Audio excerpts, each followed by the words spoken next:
week to be a crypto participant. I'll start with a basic intro. So as always, these AMAs start with a brief introduction from our team, including what our project is, what we set out to do, and then recent updates since the last time we spoke. So our last AMA was on Tuesday of last week, and that was actually focused on peg stability. So it's a great transition into the topic this week, which is also peg defense, peg stability, and various ways in which we manage risk. So without further ado, Sperax is a software development company, and we build open source financial software, and we deploy that open source financial software to public blockchains. And something we care really deeply about is ensuring that these protocols are always 100% on chain, and that the holders of these assets don't rely on the decision making of the founding team, but rather they can lean on deterministic code that they trust. So in summary, our goal is to make DeFi equitable and accessible for all with super user-friendly products. But most importantly, we need those products to be safe, secure, and reliable, especially for new crypto users. So our beachhead product is USDs, which is a stablecoin that produces passive income for all holders. Our approach is very novel because for each and every USDS that a user holds, there is a bucket of on-chain collateral, which are other stablecoins, which back 90% of each and every USDS.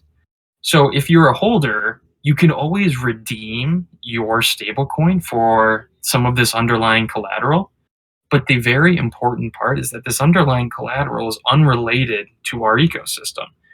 So in the event that confidence dwindles in the protocol, you can sleep well at night. Rest assured that your stablecoin does in fact have a price floor, and that you could always redeem your stablecoin for underlying collateral in the event of a peg deviation. So, very simply, there's a price floor built into the Sperax USD system, and we'll talk a lot about that today. And since the last time we spoke, as everyone knows, there's been a lot of crazy stuff happening in the market. And it's very safe to say that what happened this week was like doomsday black swan caliber. It really is insane. Like, we're experiencing a Lehman Brothers style 2008 financial crisis. And you can see that because major algo stable coins like UST are depegging. Bitcoin is down over 30%.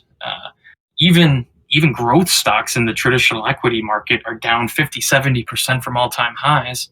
But in this sea of volatility, there is one beacon of light, and we're trying to be that beacon of light. So through all this volatility, USDS has remained stable. So USDS is trading today at a $1 peg, and we are confident that this is directly a result of us having on-chain collateral reserves.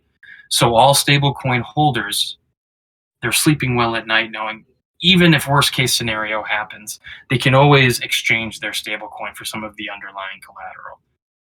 So those are general market updates and some updates on our product since the last time that we spoke.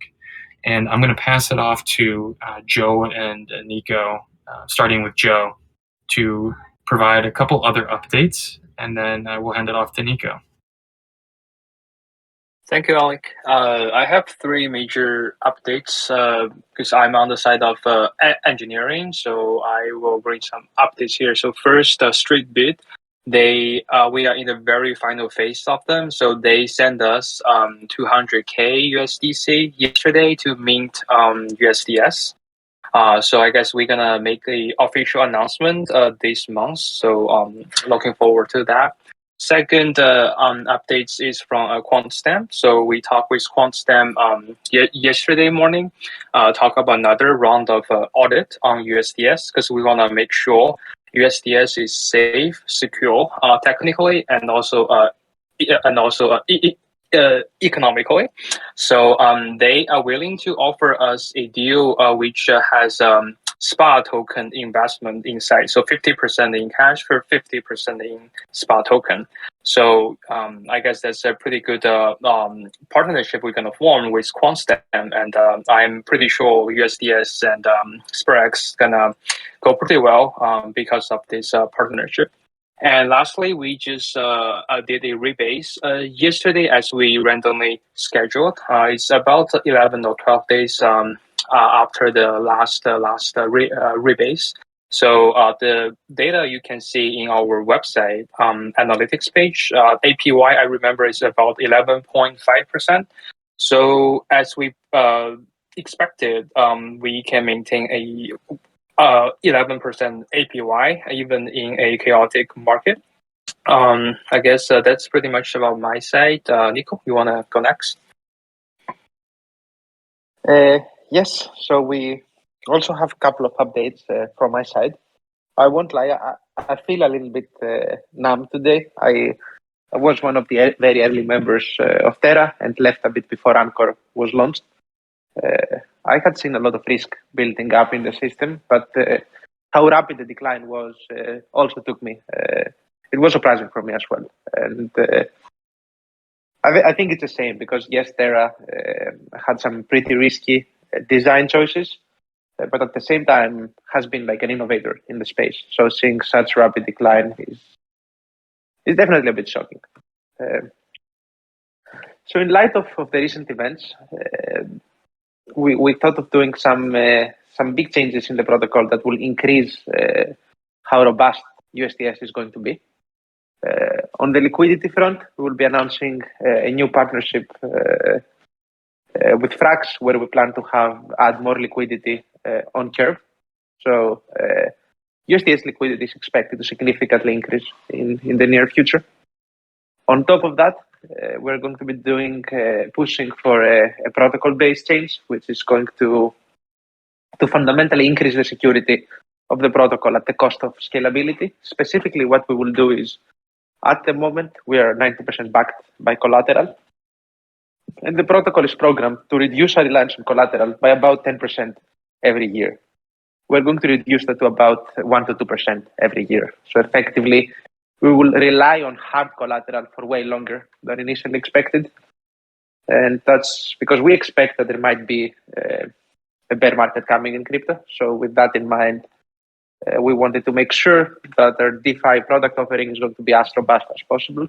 On the upside, the fact that we will keep having more collateral means that the yield generated will also be pretty high. So I expect that change to lead to more yield being generated and more SPA being bought up in the open market because the protocol will have more TVL. So that's the good, that's the positive scenario there. And then apart from that, the other big product we're working on and we'll be making public also in the near future is our bond product, which is going to be a pretty unique DeFi primitive, which we'll be releasing that will seed liquidity on decentralized exchanges by allowing people to mint a small amount of USDS in discount, which in return they will have to lock to provide liquidity on DEXs. So we expect the program will allow us to incentivize a big amount of liquidity for USDS, while at the same time increase the TVL of our protocol in a sustainable manner, in a way that cannot just evaporate from one day to another.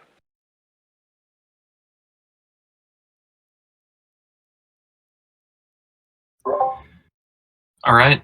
Thank you, Nico. Anything else to add before we hop into the community questions?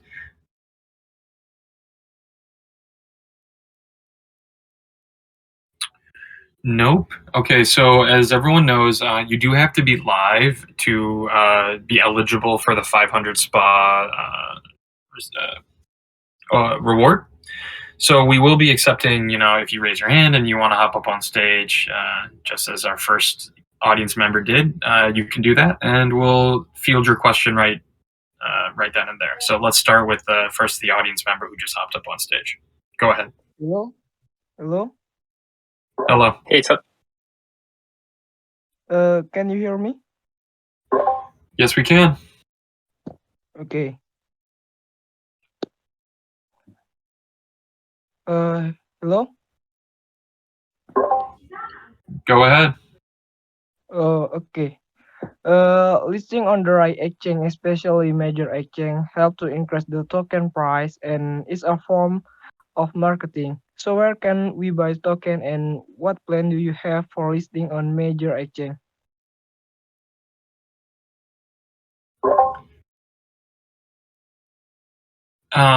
Yeah, we have liquidity in a couple of major exchanges like FTX, KuCoin, Huobi, and others, or you can find deep liquidity on Uniswap. So that information is all on our docs, so you can just read through those and find that info. Thanks for the question. Moving on. What specific mechanisms or designs do we have at USDS that allow us to survive such volatility and possible bear markets? I can get that.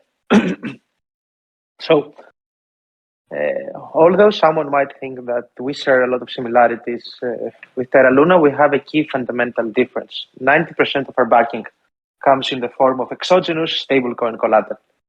So that means that at any given point in time, even if SPA liquidity was to disappear, people know that there is a price floor of 90 cents for every USDS they hold. So that's the main difference.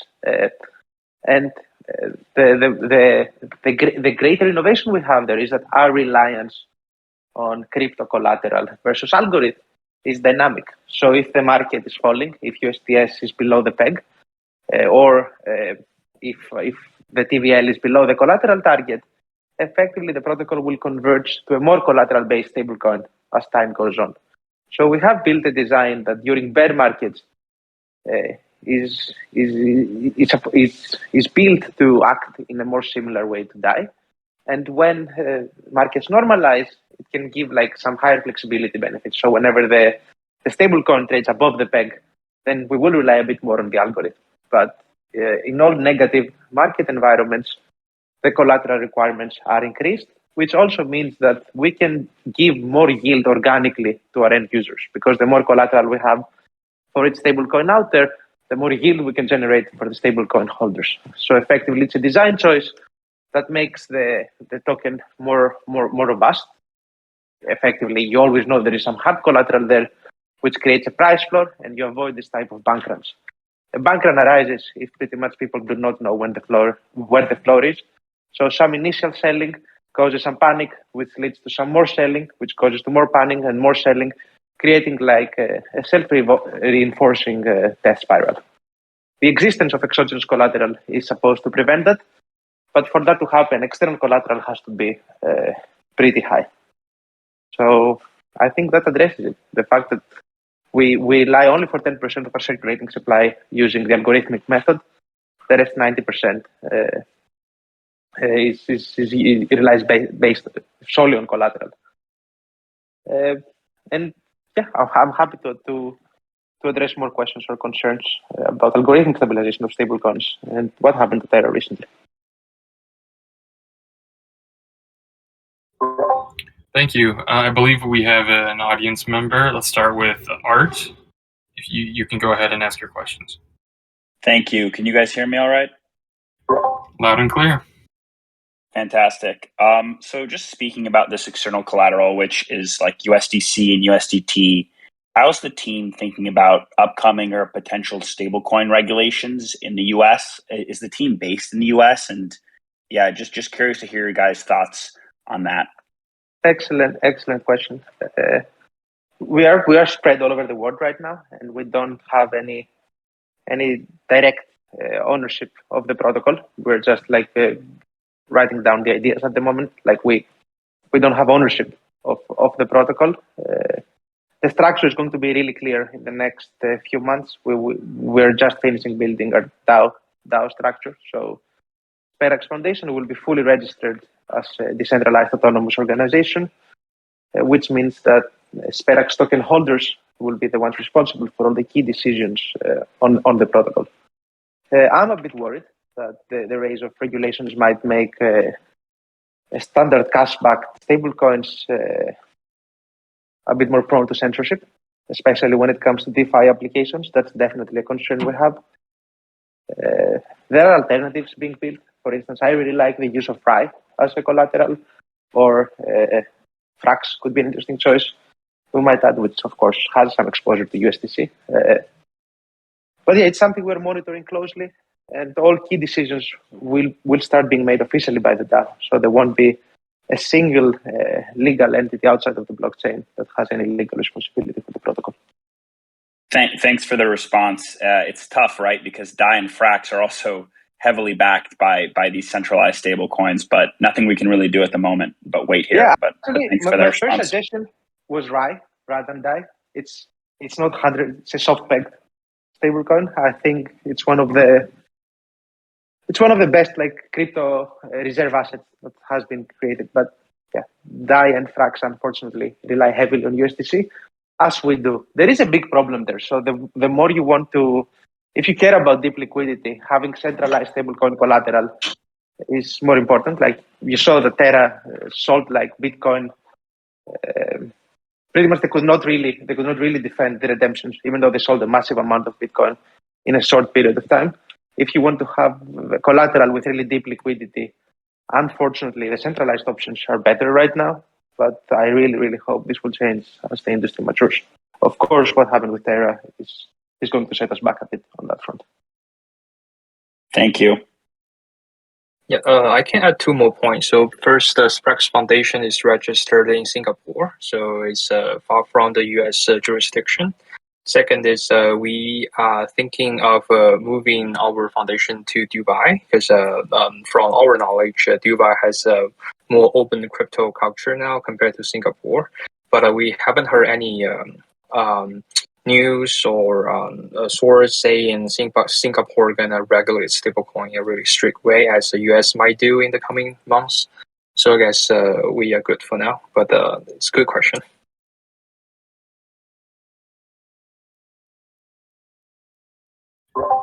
All right, thank you for the question, Art.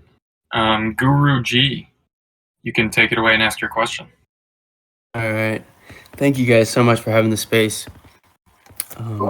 So I have a bit of a 2-part question. It's basically, I was wondering if you guys could explain it like I'm 5, where the 11% passive yield is coming from, and then what factors would increase or decrease that. For sure, I can discuss the current implementation. It's actually pretty simple. So at the moment, our collateral consists of USDC and Tether. We take that collateral and deploy it on Curve, where it historically has generated somewhere in the range of 7% yield.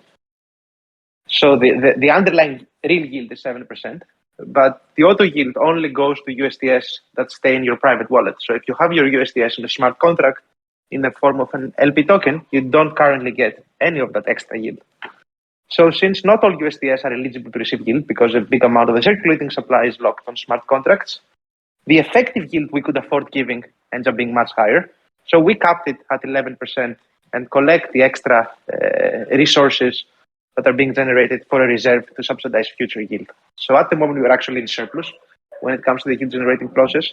Another really important point I want to make is that the yield distribution events do not affect the circulating supply of USDS.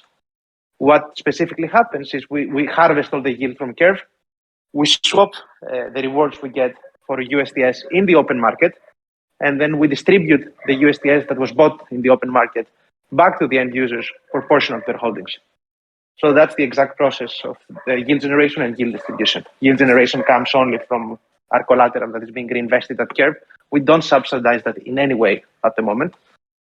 And because the number of the share of the USDS supply that is eligible to receive the yield is still pretty low, because a lot of USDS are locked in smart contracts, we end up giving a higher interest rate than the 6% generated on the total supply, and still be able to buy back SPA from the open market and accumulate some of that yield on a reserve. Some of that yield on a reserve wallet. With all of this information, will be public. We're building our dashboards right now for everyone to be able to monitor those things. Awesome. Thank you so much. Yeah, I can also share some numbers to you guys. So basically, if you go to analytics page on the last section, you scroll down. This is auto yield, and you can see how many USDs are receiving auto yield for each time. So, for example, on yesterday, about only 3 million USDs are receiving auto yield out of our total supply of 23 million. So even if we only generate 70% yield from curve, there's still more than enough to distribute the reward to our USDS holders, because only 3 million, yeah. And So- we actually already collected 47K CRV in our reserve from the previous rebases. And the key Yep, point go I ahead. want to make sure that it's clear in the community, our auto yield, our APY is not fixed. In a sense, if for whatever reason the yield we get by redeploying our collateral on external DeFi applications like Curve was to drop, the yield we give to the users is also going to drop. We haven't committed on a fixed yield. We do our best to have the yield being as stable as possible. That's why we also harvest some extra CRV tokens from the reserve fund. But yeah, it's not. We don't have a fixed interest rate that we give. It's market determined, and we just do our best to minimize the volatility in that.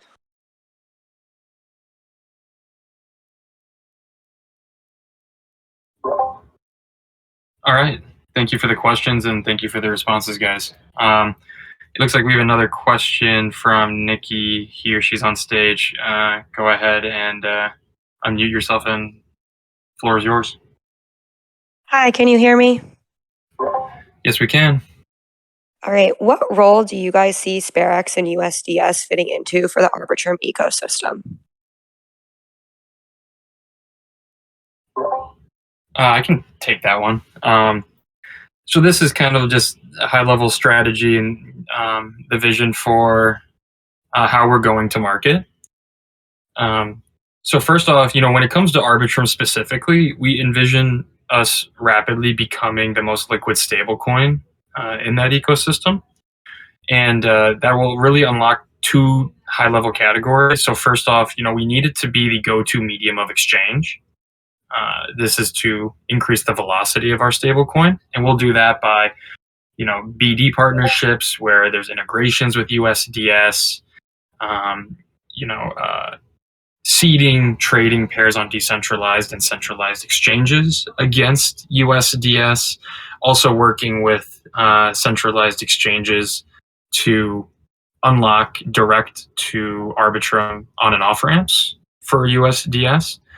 So that's all under the umbrella of increasing velocity and the medium of exchange component.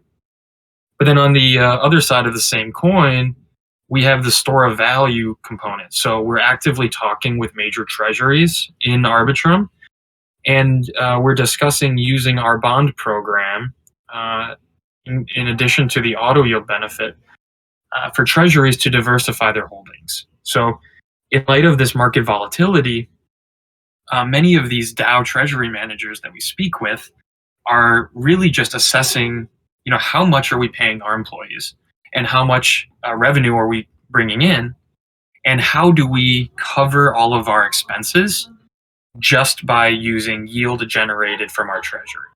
So as you know, Sperax USD having the auto yield native, it's like the perfect instrument for these DAO treasuries to hold on their balance sheet, generate passive income, and use that passive income to do things like pay their operating expenses.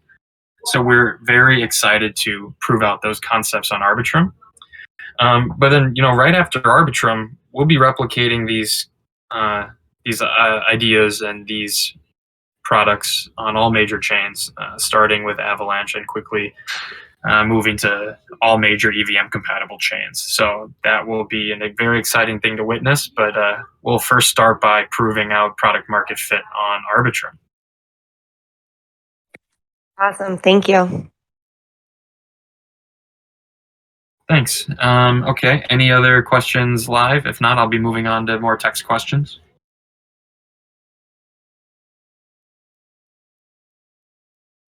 Awesome. Okay, so this is a question from S. Pooter, and he was looking at the documentation and noticed the dynamic changes of the chi ratio. So it seems a little bit similar to phase mechanism, which increases the penalty when redeeming the farther it is from the peg. But this user is pointing out that the Fei stablecoin wasn't able to keep its peg. So how did we decide on that mechanism, particularly in light of it not working very well with the Fei protocol? So a key point that many people have to understand is that all these protocols that rely on some form of arbitrage incentive to support the peg have to make some crucial assumptions about liquidity. For instance, taking the Fei protocol as an example, it started, correct me if I'm wrong, Alex, you might remember that better, but I think it started with close to 1 billion DVL. So when you launch with such high circulating supply, you have to have some decent liquidity on the side to be able to support that. Because otherwise, if liquidity is not enough, even if the fundamentals are there, even if game theory says that the peg should be protected, if liquidity is thin and people start getting scared, you can have a bank run. You can have a situation, where you have a panic-driven crisis. So the key important there is to scale a stablecoin circulating supply together with sustained liquidity. The most important thing is to have that. So if you can ensure that your governance token has good liquidity, you can ensure that your stablecoin has good liquidity, then you can you can set up the right incentives to make your stablecoin supply grow. Not taking the liquidity considerations into account is when problems can arise. So the reason that Terra got affected so badly is that relative to the circulating supply, they had pretty thin liquidity right now. So when more than 20-25% of the circulating supply wanted to close their position, there was not any liquidity in the Luna or USD market to support that position. So that's the key thing that most users should have in mind.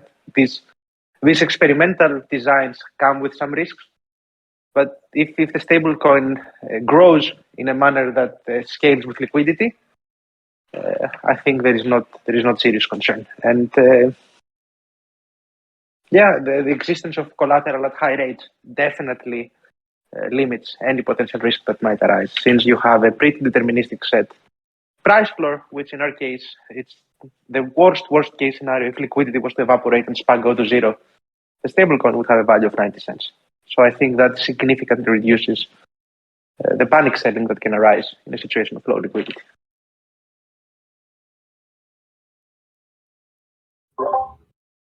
Thanks, Nico. And the next question was around if the world's economic systems collapsed, would USDS be worth $1? And Nico just addressed that, like in a literal doomsday scenario where these all trading in liquidity has dried up for SPA. You would still be able to redeem your USDS for 90 cents on the dollar, which is a very unique attribute and really contributes to the lack of a bank run. Thanks to everyone knowing that they can always trust that the collateral is sitting there waiting for them. And then the second part of that question was a potential crackdown looming ahead for the stablecoin sector. We do envision that happening when it comes to fiat-backed stablecoins like USDC and USDT. But as Nico mentioned, we're already rapidly working with partners like Frax to diversify our collateral pool to make USDS even more resilient, even in the event that something like USDC becomes regulated. Oh, this is an interesting question. So this directly has to do with the Anchor protocol. So Jay Leah asked, the Anchor protocol was probably the most high-profile use case for algo stablecoins. So how do we think about the sustainability of our yield? How is Anchor funded versus how our auto yield is being funded? Would anyone like to take that? I can start, and then people can comment. So there is a fundamental difference between the way our auto yield operates and Anchor operates. Anchor would offer a 20% yield on stable coins, and at times 50 or a bit more than 50% of that would just be subsidized. Effectively, how Terra could achieve that was because they had like some foundation Luna as well as some other stablecoin assets on their balance sheet, and they could use those assets to subsidize the yield on Anchor in a non-organic manner. Effectively, what they would do is they would have the interest rate being inflated. Over time, that created a pretty big problem in the Anchor protocol. What it did is it made deposits being much larger than borrowings. So for the protocol was losing money. At any given point in time to be sustained, it had to get cash injections directly from LFG or Terraform Labs, not fundamental difference. Anyways, that made the growth pretty spectacular, but also unsustainable. The key difference between USDS and the Anchor protocol is that we don't affect the circulating supply of USDS via the yield generating process.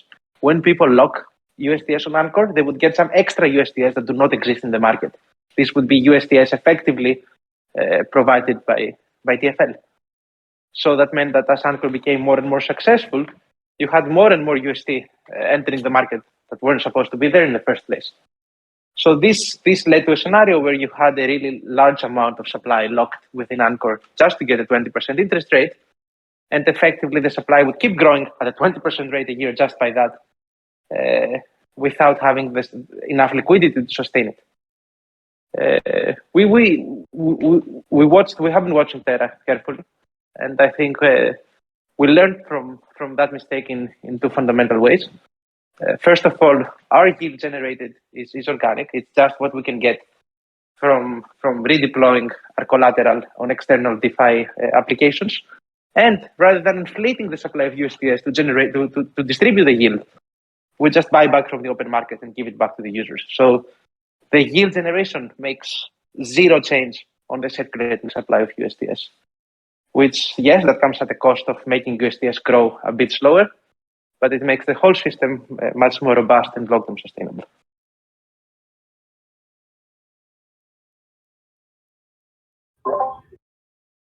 All right, thank you, Nico. Hey, is it okay if I ask another question? Of course. For sure. Speaking about like sustainability and just like it's sustainable because you're getting it from the curve rewards. I am curious to understand a little bit more about the spot incentives going on right now, especially with the farms. I know I see that the USDS and USDC rewards are going to end in July. Are there plans to re-up that? What is kind of like the incentive plan with those farms? Excellent question. So when it comes to the short term, we plan to have two vanilla inflation-based incentive systems. One of them is going to be a dynamic farm for SPY USDS, and another one is going to be a farm between USDS and Frax. Hopefully, we are going to be getting some extra CRV and FXS emissions there. So 3 tokens will be supporting the APY on the stablecoin farm. So these are two of the imminent plans we have when it comes to new farms being deployed. Secondly, as I mentioned, we're building, when it comes to seeding USDS liquidity, we're building a novel mechanism to get liquidity that won't rely on inflation. Specifically, the way we're going to do that is we will allow users to mint USDS at a small discount. And the way we'll achieve that is by providing some of the SPA that the foundation has as a subsidy there. But in return, we will use those newly minted USDS to seed liquidity on decentralized exchanges. So we plan to use that program in a pretty kosher manner to increase liquidity on centralized exchanges without diluting the SPA supply. If anything, SPA supply should decline through that process. And I'll be releasing more details on that product in the near future.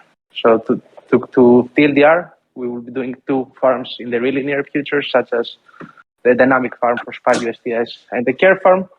And after that, we will be releasing more information on that more innovative experimental idea we have and see where that goes. Thank you. Makes a lot of sense. Okay, so there was a quick question which I can't actually locate right now. I apologize, I can't figure out who asked it, but it had to do with us considering Bitcoin reserves. And the point this person was bringing up was that, the Luna Foundation Guard, they had Bitcoin reserves, nearly 3 billion. So why didn't that, support the UST price? And how maybe is that different than our on-chain reserves when it comes to liquidation or redemption process? So a fundamental difference that comes, there are a couple of differences. So if your whole reserve relies on volatile collateral, that's a bit problematic because liquidating your reserve means you're getting a discount on your collateral. So when you need your reserve the most, you can't really utilize your reserve at its highest capacity. More interestingly, if you grow a lot, it makes you vulnerable to financial attacks by other actors. So when it comes to the Terra example, I'm pretty sure quite a few people would have made a lot of money by temporarily depegging Terra protocol and then shorting Bitcoin on the side using perpetual features where liquidity is pretty deep. So because Terra had managed to grow a lot as a protocol, they became systemic in a sense. A small attack on the peg, which in terms of capital would only require $500 million maximum, could create an extremely profitable short position for Bitcoin. So their design invited them to get attacked by more savvy actors. Of course, a problem with the way Terra used these reserves is that it was quite centralized and really not clear. They don't have an on-chain mechanism for that. I know they were planning to implement an on-chain mechanism to support the peg using those reserves. It was a proposal by Jump Trading. Unfortunately, they never had time to do that. But with their current design, they had a much more opaque structure of how they're going to utilize the reserves, and the fact that all of the reserves were in the form of Bitcoin and they had such large size made them having non-efficient reserves. They lost a lot of the slippage was too high when it came to using those reserves, and secondly, it also it was just not enough. They didn't have enough reserves to be able to sustain what happened.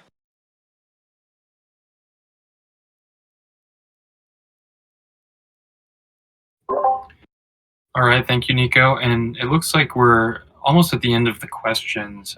There's one more we'll ask here. So we've been alluding to something called the bond program.